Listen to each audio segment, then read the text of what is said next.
In this video I will show you how to apply the packages of the tidyverse. So more precisely, I will first show you how to import a dataset into RStudio using the readr package. Then I will show you how to manipulate this dataset using the dplyr package. And then at the end of the video I will show you how to analyze and visualize these data using ggplot2. And in this video I will use a dataset on the number of tourists by destination in the years 2018 and 19. So at the end of this video you will also know which of the countries in the world are the most popular for tourists. So without too much talk, let's dive into the R code. As a very first step, we need to install and load the tidyverse packages, as you can see in lines 2 and 3 of the code. I have installed those packages already, so for that reason I'm just going to load them with the library function, as you can see in line 3. And after running this line of code, all the tidyverse packages such as readr, dplyr, ggplot2, stringr and so on are loaded. Then in the next step we have to define the file location path where our data will be stored. So in this case I have created a folder which is called datasets in my Dropbox. So after running line 5 of the code, you can see at the top right of RStudio that a new data object called myPath is appearing, and this data object contains the location of my data. Then we also need to download the dataset that we want to use in this video. And I found a very nice dataset on the Kaggle website. I will put a link to this page into the description of this video. And this dataset contains the most visited destinations in 2018 and 2019. You can download this dataset by clicking the download link at the top right.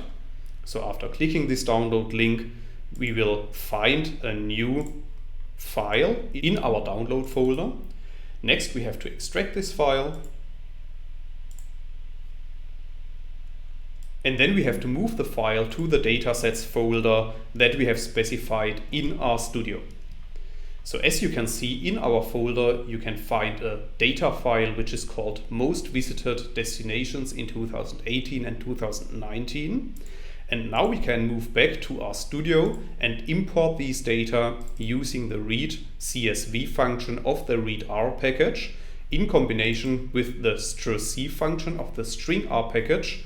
And within this function we have to specify our path and the file name of our data. So after running lines 7 and 8 of the code, you can see that a new tibble object is appearing at the top right, which is called tibdest. And we can print this tibble to the console by running line 9 of the code. And then you can see at the bottom in the console that we have created a new data object, which is a tibble. So tibbles are the data type that are usually used by the tidyverse. And this tibble contains 5 columns, and these 5 columns contain different information about the destinations and the international tourist arrivals in 2018 and 2019. Before we move on to the next part of the video where I will show you how to use the dplyr package to manipulate your data, I want to do a quick promotion for my video course that is going to start soon. So in this course I will talk about the topic data manipulation in R programming using dplyr and the tidyverse. And in the description of this video I will put a link to the course description page, so in case you are interested in this topic, make sure to check out the description page on my website. So without too much talk, let's move back to the video and let's continue with the R programming code. So in the next step we might check the class of our data object. I already told you that we are dealing with a tibble, but we can use the class function to check that more systematically. And here in this case I'm using the pipe operator the first time. So usually when you work with the tidyverse you are also using a pipe operator. So alternatively we could also use this code.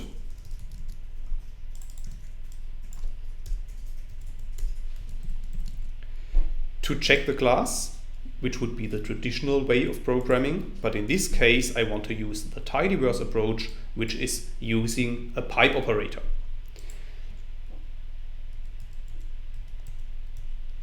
So if you run lines 11 and 12 of the code, you can see at the bottom that the class of our data object is returned. And as you can see, our data object is a tibble, and tibbles are built up based on data frames, and for that reason the class function also returns the data frame class. We can also view our tibble using the view function, as you can see in lines 14 and 15 of the code. So after running these lines of code, a new window is opened, which is showing our entire data set in a new window. And as you can see, our tibble contains the 5 columns. One is an ID indicator ranging from 1 to the number of rows. The second column contains the destinations where the tourists traveled to. And then we have one column for 2019, one column for 2018, and a region column which shows the continent. So now to work with these data, we have to move back to the script. And now in the next step, I want to rename one of the columns. And for this, I use the rename function, as you can see in lines 17 and 18 of the code. So once again, I use a pipe operator. In front of the pipe operator, I specify the name of our tibble, and then I use the rename function, and within the rename function, I specify the name of our new column, which is in this case T2019, and I want to replace the original name International Tourist Arrivals 2019. And then I want to store this in a new tibble, which I call tibdest_new. So after running these lines of code, a new tibble is appearing at the top right, and we can print this tibble to the console, and then you can see that we have created a new tibble where one of our columns has been renamed. In the next step, I also want to remove some variables from our tibble. More precisely, I want to remove the first ID column, and I also want to remove the data from 2018, because in this video I want to work only with the 2019 data. So in order to do that, I once again have to specify our tibble. In this case, I'm using the tibdest_new tibble that I have created in the previous lines of code. And then I use the pipe operator, and in the next line I use the select function, and within the select function I specify a minus sign, which tells the select function that I want to remove these columns. So in this case I want to remove the first column, and I want to remove the 2018 data. So after running lines 21 to 23 of the code, you can see at the bottom in the RStudio console that we have created a new tibble, which is called tibdest_new2. And this tibble contains only the destination, the data of 2019, and the region. In this data set, you can see that some of the values are not formatted as we want.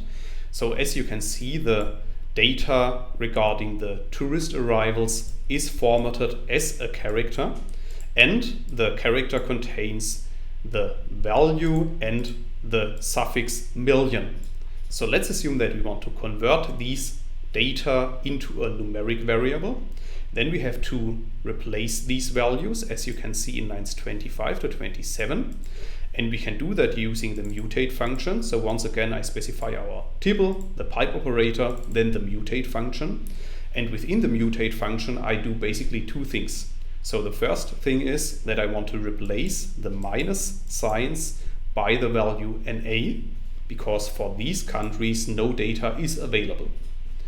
And we can do that using the across, the everything, and the replace functions, as you can see in line 26 of the code. And then I want to perform another operation on my data, which is I want to replace the character space million by an empty character. For this, I use the str_replace function of the string_r package. And then I want to convert these data to the numeric class, and I want to multiply it so that the millions are properly represented. So after running lines 25 to 28 of the code, you can see at the bottom in the RStudio console that our data is updated. And as you can see, the T2019 column has been converted to a numeric class, and you can see the millions are properly reported. And you can also see that some of the rows contain NA values. Now for our analysis, I want to remove all rows where we don't have data, and we can do that using the na.omit function, as you can see in lines 30 to 32 of the code. So after running these lines of code, all rows which contain NA values are removed from our data set. And now there's one thing that I have spotted in our data. We can go back to the view window to show that. And this is that the country Egypt is for some reason appearing twice. Once in Africa, as you can see in the first row, and then later on it's also appearing in West Asia. So for our analysis it makes sense to remove this duplicate, and we can do that as you can see in lines 34 to 36 of the code. So in this case I use the filter function, and within the filter function I specify a logical condition. So in this case I want to keep all rows where the destination is unequal to Egypt or where the region is equal to Africa. So after running lines 34 to 36 of the code, another updated data set is shown at the bottom in the RStudio console. This data set contains the country Egypt only once.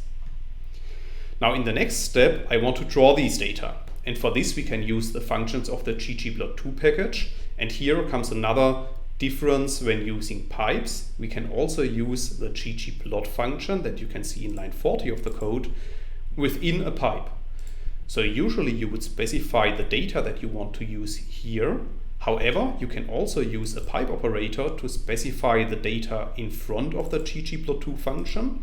And then you could even do some data manipulations before. So in this case, I want to use the dataset tibble2. Then I use a pipe operator. Then in the next line, I use the mutate and the reorder functions to sort our data by the T2019 value according to the destinations. And then after that, I specify within my pipe the ggplot2 plot that I want to draw. So in this case, I want to draw a ggplot2 plot where the destination is on the x-axis, the tourist arrivals on the y-axis, and I want to fill my plot based on the region. Then I specify that I want to draw a bar chart, and I specify that the x-axis should be shown vertically. So after running lines 38 to 46 of the code, a new data object called myGGP is created, and we can draw these data at the bottom right by running line 47. And then you can see that a new bar chart is created, which shows our destinations ordered by the highest numbers of tourists. So as you can see, in France we had the most tourists worldwide in 2019, in Spain the second most, then the United States, China, Italy, and so on. And you can also see that the bars are colored based on the region. So as you can see, many of the top destinations are either in Europe, America, or Asia and the Pacific. So until now I have shown you many intermediate steps. However, one thing I wanted to demonstrate in this video is that the pipe operator and the syntax that is typically used by the tidyverse can be used much more efficiently. And we can actually use the entire code that we have created before in one single pipe. And we can do that, as you can see, in lines 49 to 63. So these lines basically contain all the code that we have used before, but without specifying new data objects in between. So in the previous code, we have created the data object myGGP, tibble2, tibble2, and so on. However, we can avoid all these steps when we use pipes. And this is what I want to demonstrate in the last part of this tutorial in lines 49 to 63. So we can remove our graphic that we have created before, and we can also start in this pipe from scratch with our first tibble that we have created in the very beginning of the tutorial. And then we can perform all the steps that we did before, run all this code, and then you can see that exactly the same graphic is shown at the bottom right without creating any data objects in between. That's it for today's video. Thanks a lot for watching, and make sure to check out the video course on data manipulation in R programming using dplyr and the tidyverse. Link in the description. Bye bye.